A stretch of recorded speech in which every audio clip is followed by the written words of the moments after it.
Welcome back. I've got Noah Ash on the line. Noah, how are you? I'm great. How are you? I'm doing well. I know in the pre-show I made a comment about the Dodgers cap and how I think they're going to do really good this year. And of course, me spending time down in San Diego, we had our short window. I don't think it's going to be a great year for the Padres, but No. I could be wrong. But I think they're retooling. They went for it and didn't quite make it, and they'll have to make some adjustments. But the Dodgers, much like leadership in life, it's all about adjustments and tweaking things. So, for Yes. those that don't know who you are, why don't you share a little bit about you, and then we're going to jump into this conversation. Yeah. My name's Noah Asher, and I'm officially, after this past weekend, I just won an award. So I'm officially an award-winning author. And then also I own my own business where I do consulting for small businesses. And we actually just launched a new part of that where we are consulting for authors to help authors market and promote their material. That's awesome, and there's so many great authors out there, and they're brilliant. They're great writers. Their content is amazing, but their marketing and promotion skills are not as good as they could be. Right. I'm originally an accountant. I made fun of marketing people, which was a huge mistake that I've learned over the years. But back in my accounting days, like you guys just spend money. It's like I looked at you guys as a cost. And no, it's an investment. Yes. It pays big dividends if you do it right. So what got you into that business? Especially obviously, congratulations on being an award-winning author. Yeah. That's Thank that's you. awesome.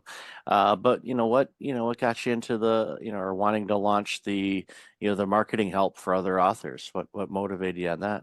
Because when I launched my book, I have a great team around me, and we started working on promotions for it, and we were just spending money. We were just draining money just to get it in people's hands and to let people know about it.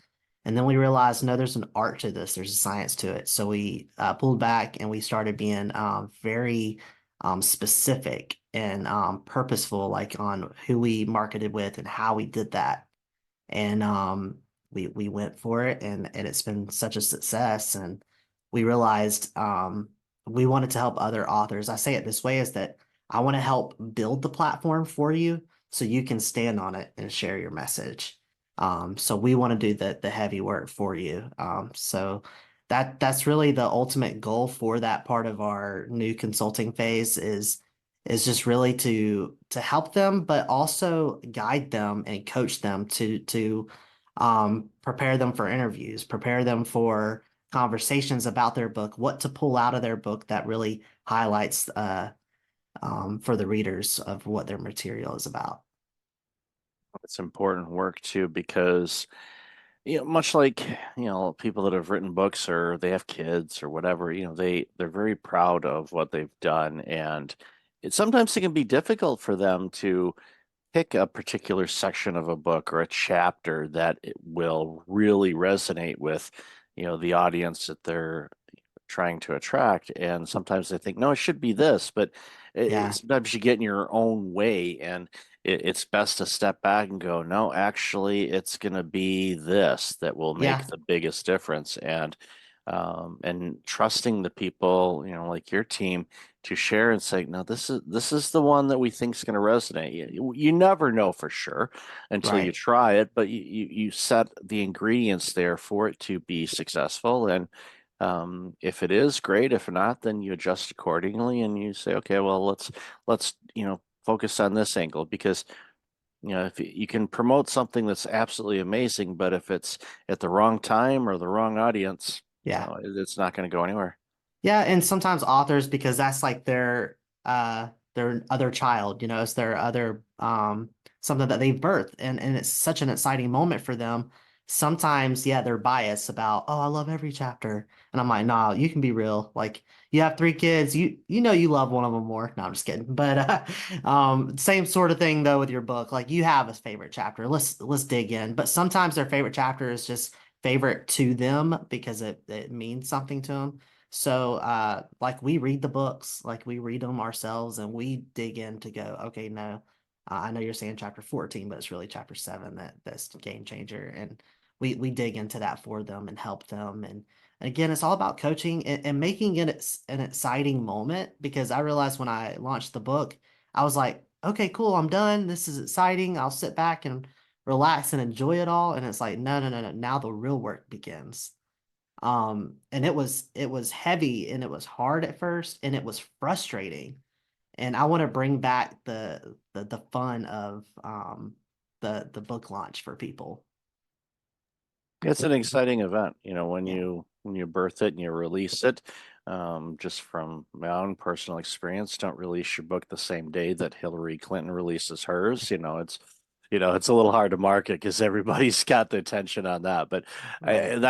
I didn't know that, and it wouldn't have changed anything anyway. But for me, it was. I think it was a component of the overall what I want to do with it because authors will say, okay, well, I released a book. Okay, great. Well, what do you want to do with it? I released a Yeah. book. Do you want to do something with it? Do you want to launch a business? Do you want to consult? Do you want to be a keynote speaker? Do you want to write more books? Do you want to write articles? Most people don't want to just stop at releasing a book. They want Yeah. other things. I mean, some people don't. Nope, I was a bucket list thing. I did it. I'm moving on. Oh, okay, great, and Right. that's fine, but that's not usually the case. So, helping and working with a team like yours is really important because you can help them kind of map out some ideas based on, their current skills and gifts and desires and what they want to do. Because again, and this goes back to Entrepreneur 101, because we talked about, Author 101 in the pre-show, but Entrepreneur 101 is you're not going to be able to do everything. You're going to have a Right. team around you, whether that's an internal team or an external team. You're going to want to have some people that are better than you at certain things. And sometimes the ego gets in the way and says, well, I'm awesome at everything. Hmm.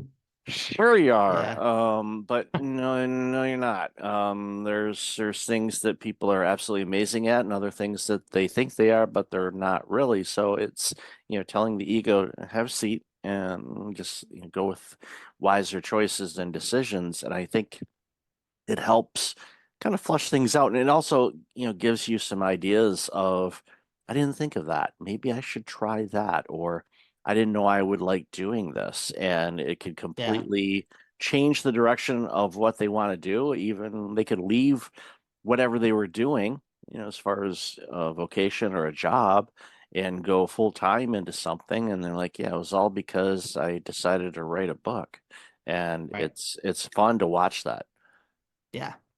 Yeah. And that's what this book has done for me, even. The whole point of the book is to is the category I would say is really like Christian nonfiction, self-help sort of book. And um we wanted to just help people find purpose in their pain. That's that's the elevator speech of it all. Help find purpose in their pain and in their past. And then we realized there's a lot more we can do with this because what we've had, the feedback of going, oh wow, this is great. This helped me with overcoming this or overcoming that. And that is what we realized about this word of chaos is that in that word chaos, which is the book title for people listening, is that it's such a good interchangeable word for people. For some, when they go, oh, my life is in chaos, it's because of rejection or the loss of a loved one or illness or job loss or bankruptcy. The list is endless for people. And because that list is endless, it helps people go, I can relate, I can relate, I can relate. And then as you're reading it, you go, I'm not alone. I'm not the only one experiencing chaos. And it helps make the battle a little easier when there's other people that are fighting the same fight. Oh, sure. And it's a reminder because when you're going through challenging times, it does feel like you're the only individual on this island. You don't even Yeah. have Wilson, the soccer ball, with you. Yeah. But you do. You've got a lot of people that are going through similar situations. Don't get too much involved in the art of comparison. It's more of a, okay, this is the situation that I'm facing right now. One, what do I need to learn from it? Are there some opportunities for me to learn from this? Is it Yeah. something that I have done or behavior or thoughts or beliefs or who knows? ego, as we've talked about before. Maybe there's Yeah, something there that's causing me to find myself in these chaotic situations again and again. Okay, what could I do differently? And yeah, often it's a mindset shift. It's not even yes, something physical. It's just, looking at something from a different viewpoint or perspective, kind of right. stepping That back. Yeah, But and that was for me. It was when I changed my mindset of going, sitting in the corner, curled up in a ball, going, "Why me? Why me? Why me?" And start saying, "Okay, God, use me, use me, use me." And that mindset shift had to be everything for me. And I think for a lot of people, it's getting out of the what I call Eeyore syndrome, where we think the cloud, you see the cloud above me right here. There's always a cloud over me. Woe is me. We have to get out of that and go, okay, you know what? I'm gonna take what has been done against me, or even if it is your fault, realize though that I'm going to take this chaos, I'm going to take what is overwhelming, and I'm going to overcome, and I'm going to find purpose in the pain. And then I believe after you find that purpose in your pain, it will then instill a platform for you to stand upon to build and help others in that situation. And that is what we're doing with the chaos movement now is our organization that's working on this is we're now inside prisons and addiction centers and rehab centers across America, helping people overcome their overwhelming situation, but also all proceeds for this book provide copies inside prison libraries and rehab centers. And this is crucial because when you're a lot of times when you're at your lowest point, you'll grab a hold of anything to get up out of your pit. That's just reality. And so we want to give them things to place their hands on, to grab hold of, to climb. And that's this book, that's resources, that's going inside these places and just giving a message of hope. it's a beautiful message, and whenever I think about challenging times and overcoming them, by God's grace, or I should say, not or, but also the strength within to overcome challenges.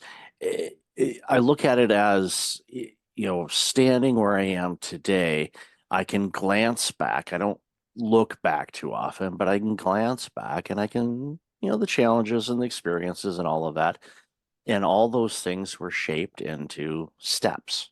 Right. And I'm at this level now because of all those things. Now, sure, there's a lot of things I wish I didn't go through, but I look at it, again, this is a mindset of mine, that those steps were necessary for me to be Yeah. where I am now. And I like where I am now, but I don't want to stay stagnant. Yeah. There's things I want to do and grow and help others. And, if I see issues that people are struggling with, is there a way or my skills or gifts or knowledge or information that I can share that can help somebody? That's, one of the reasons why this show exists, is just to help people in a variety of different walks of life on whether it's business sense or how to ground yourself, not grounded like you were sent to your room by your parents grounded, but to, ground them, just to, okay, let's take a pause and take a deep breath here and kind of recognize where things are, take stock of where you are, Right. and do it as best you can in a non-judgmental way, because we love beating ourselves up. Yeah. That's not going to solve anything. That's going to make things worse. Just, Yeah. approach it. And like I said, when I went through, my burnout experience years ago and recovered from it and then revisited it, not I wasn't burned out. I went back and looked at that time for lessons, opportunities, and whatnot. I just approached it with the childlike curiosity instead of the, boy, I was an idiot to do this. Why was I doing that? That was really stupid. No, I literally looked at it like a little 3-year-old asking, questions all day and night. Okay, what about this? What's this? Why do you do this? You hear it all the time. And I remember when my kids were that age, they did it. I'm sure I did too. But at the end of the day, it's looking at those things, and looking at with curiosity can give you some insights to a variety of different things if you keep Yeah. your eyes and heart open for it. Right. I think I love football and, I think about college football specifically. But when you look back on Monday and you look back at the tape from Saturday, you're going to find things that, oh, hey, let's celebrate that went well. But you're also going to talk about, okay, why did we fumble the ball? Why are we missing these passes? Why did the line break? It's watching those tapes to go, okay, how do we not do that again? Right? Or if something went well, how do we do that again? And that's the ultimate reason to look back on, yeah, those moments. Not to sit and sulk, but to learn and to grow from those things. Yeah. So we've talked about this before. What's the favorite chapter of your book? I always ask Ooh, authors here that. we go. Yeah, it's like I don't have a favorite. They're all good. No, are you Yeah. going back to the kids thing? You don't have a favorite per se, but you love them differently. Yeah, yeah, Yeah, yeah. it's still Yeah. love, you cherish them and all that, but there's certain things you love about, one child versus another child, but you love your kids, or at least I hope you do. Right. And Yeah. if you Yeah, don't, yeah. well then, there's other challenges, but that's what therapists are for. But That's right. at the end of the day, what was one of those chapters that it could have been you loved just writing the chapter, or upon reflection, it was like, okay, this one really hits different than others. Yeah. Um, I would say my favorite chapter is one called The Grace Filter. And I talk about how important or how I wish in life there was a filter on Instagram, of grace where we could see what we want to be, see, what we could be, but also see through the lens of God and see that we are more than our chaos. I think a lot of times when we're in our chaos, we feel we have an identity crisis. And we go through this where we lose who we are and we lose a lot of things about ourselves. And it's this book and the whole purpose of this chapter, the grace filter, is to lean in and go, you know what? Um, it's like Simba from The Lion King, where he he runs away from his family and his friends because he thought he was a murderer and a failure. And so he goes away and he sees his father up in the sky, and Mufasa goes, "Hey Simba, remember who you are." And I think that's so important to have that moment when you're overcoming your overwhelming, is to stop and remember who you are, no matter what sort of loss you've taken on, whether it's the loss of a loved one or I lost my dad not that long ago, and for a while there I was like, I'm fatherless. I don't have a father anymore. But then it was like remembering who I am and whose I am. As a Christian, I go, well, I have a heavenly father. So there's that. So it's leaning in. It's all about perspective and seeing yourself through the lens of grace. And so that's why I love that chapter more than the other ones, just because I think it resonates with people the most.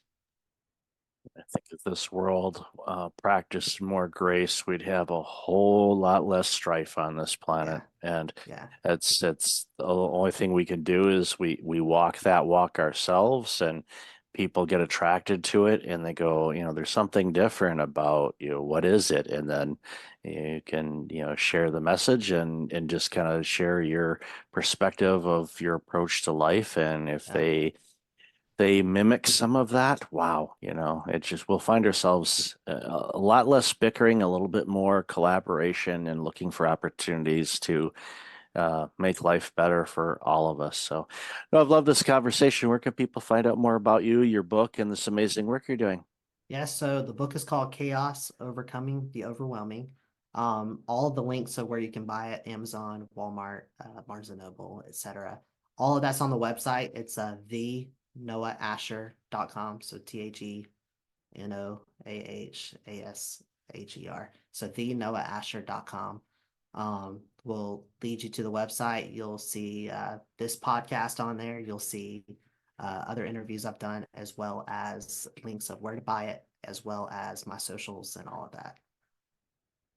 Awesome. I'll definitely have that in the show notes. So, Noah, congratulations again on the book, Thank you. and we'll be sharing this all across our network. And thank you again for your time today. Really appreciate it. Appreciate it. Yeah, have a good one.